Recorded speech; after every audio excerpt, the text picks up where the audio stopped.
graphic. You didn't cut it though. Really. I did chop it all off once when I was like 18. Oh, okay. Before I knew. Yeah.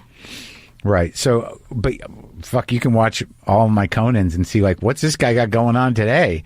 Haircuts, outfits. Did it change a lot? I feel like you look exactly the same. I locked in at some point. I realized like it's time to commit to a thing.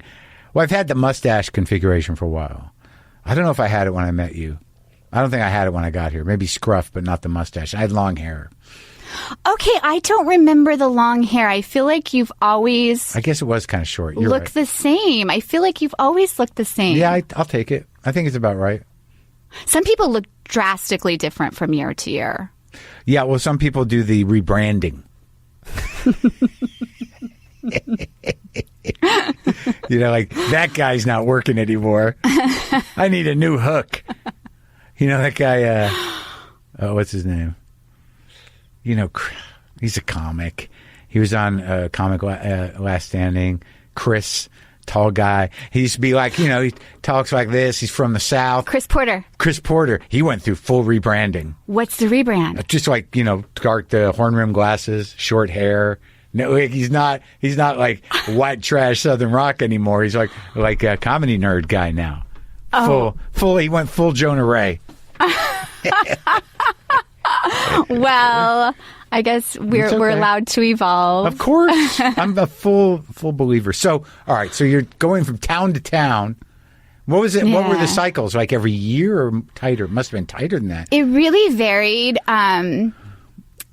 We did live in 27 places. There were many schools. It's so rough.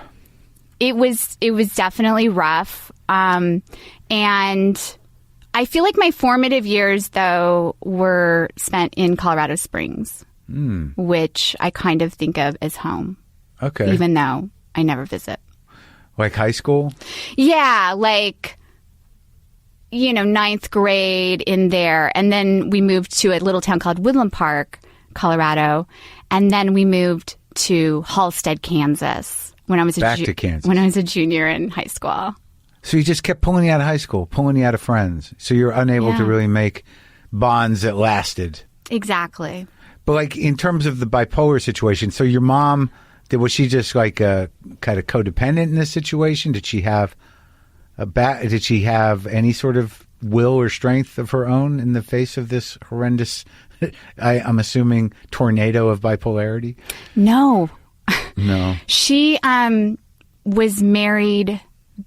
Yes, definitely codependent. Married at 19, had me shortly thereafter. I'm the oldest. At 20 she had you? Yeah, 19. At 19. Imagine having a child at 19. My mom was 22. I can't figure it out. And she had 2 subsequent children immediately to both my brothers. And, you know... Was your dad still in the military? No. My dad had returned from the Navy. He was like 26. He met my mom. And they were married. They had 3 children. Yeah. My mom was an orphan. She was orphaned at 6. So she grew up in foster parents? She was separated from her... she was one of 6 children. They were all separated at age 6 from their parents because her dad had PTSD, like shrapnel in his brain from the war. And so he couldn't care for the children. And he would forget to feed them, like stuff like that. And so where was the mom? The mom was there, but she, I guess, had emotional breakdown. I don't know if it was like... Wow. So your mom lived with this family? This was her parents for 6 till she was 6? So she was 6. So she was wired for her future. Exactly. And they were out like, you know, she was like one of the oldest, her and her sister. So they would like care for all the other kids. So they would like have to steal food to eat like that level before they were taken away. And then they were, you know, separated into foster care. And... holy Christ. She tells like the story that like they were in this orphanage and the highlight of the kids' day was like when this policemen would come around on his beat to the window and like do like a funny dance for the kids. Like they would gather around the window and like wait for this policeman. Oh, exciting. Live entertainment. Yeah. His first open mic. And anyway, so she was eventually adopted. And by a very abusive alcoholic, she ran away at 16 with her brother. The two of them were adopted? Yeah. They were adopted together by abusive alcoholics. And the alcoholic woman would just beat them up every night. I mean, this was before they knew about child abuse and stuff. And we knew about it. And, but you know, kids, they don't know, like, we're supposed to report this, no, you know, especially being adopted. Right. So at one point, my mom was 16, her brother was 15.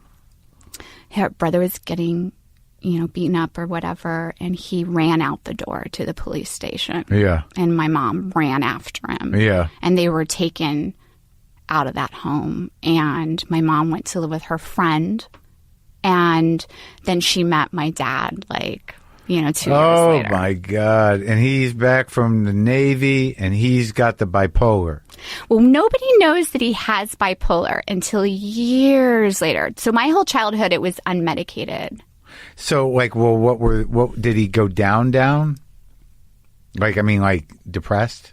Yeah. Yeah, he would get, like, really depressed. And he was from, like, the good family in the town. So my mom was, like, really excited to be with him and a part of this great family. Because my mom, like... In Kansas. Yeah, in Kansas, Halstead, Kansas. Yeah. All she ever wanted was, like, to be a part of a great family. But he's from Halstead? He's from Halstead, so, Kansas. But Hutchinson is just where you were born. Right. So Halstead is close to Hutchinson. Right. Maybe it's, like, an hour away. But Halstead has brick streets. Right. So he come from like an old family in Kansas, rich family. They're not rich, but they were very well respected. The Hills of Halstead, the Hills Kansas. of Halstead. Yes. And you know, there were 9 children, Catholic, and they were all like the star athletes of the school. How many cousins do you have? 1 million. I don't even know. Hundreds. Do you know them? No.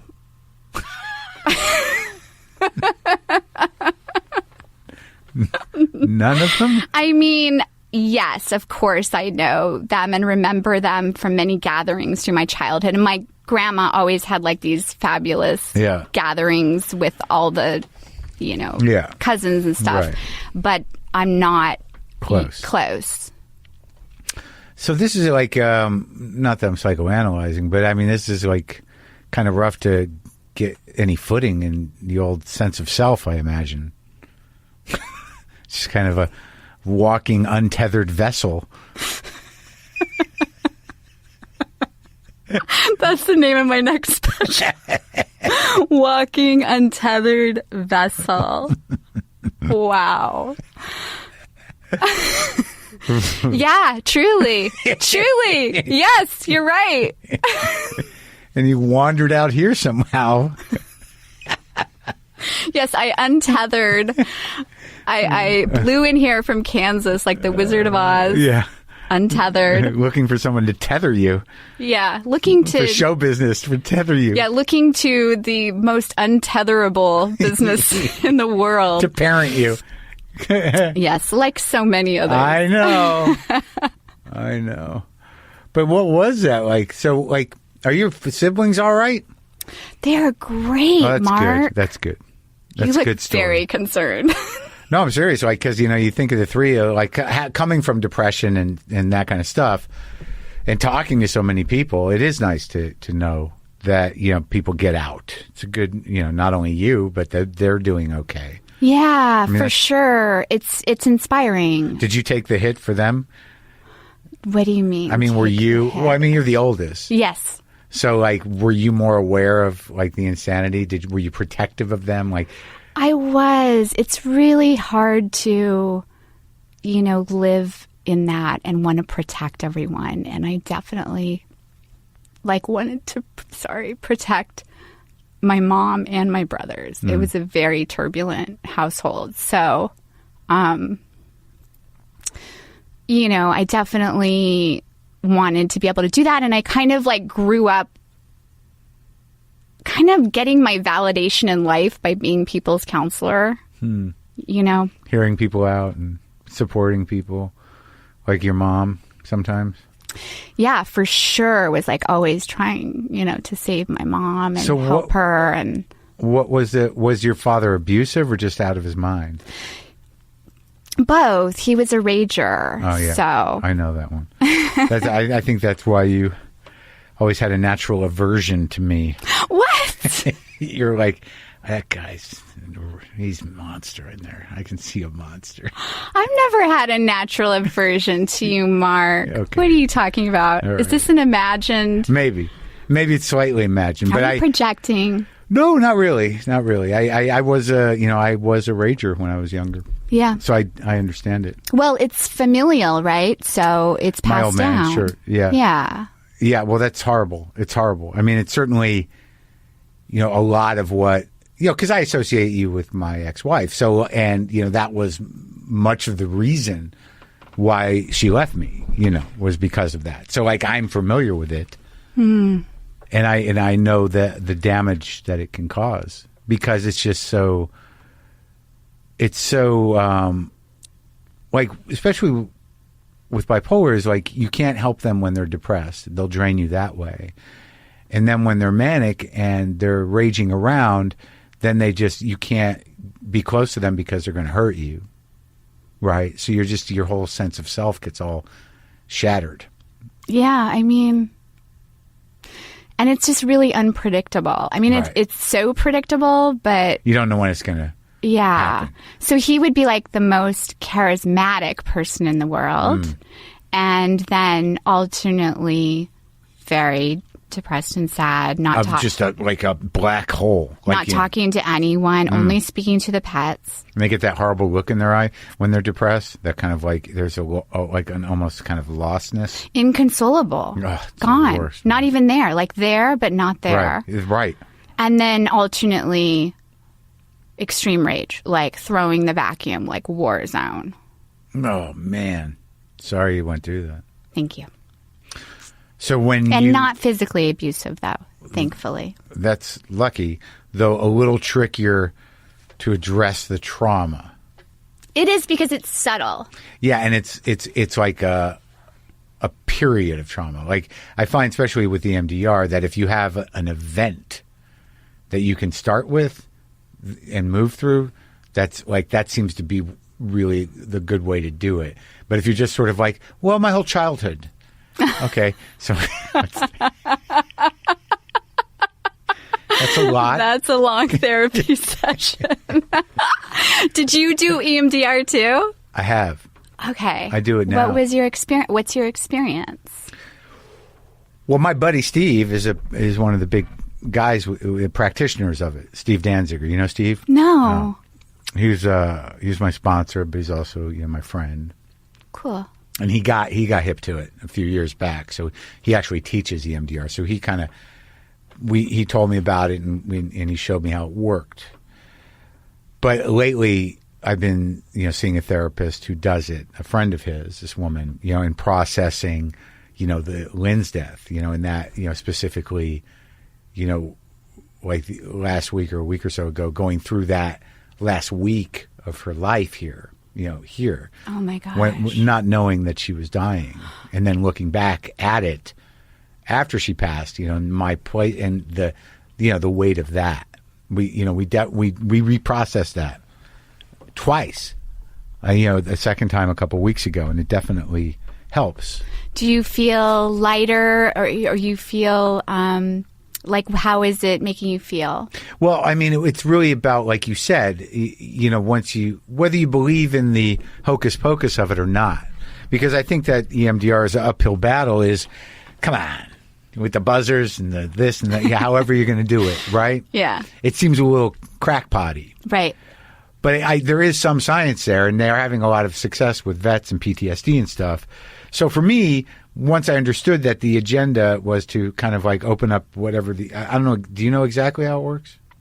I think, and I'm paraphrasing, but it's been described to me something like you take the traumatic memory that you're currently reacting to and reacting from that space in your life. the historical trauma, and you take it and you process it in real time with this eye movement stuff, and it puts it into the right drawer in your brain. Yeah. So you're no longer reacting from that space. You're not constantly re-trauma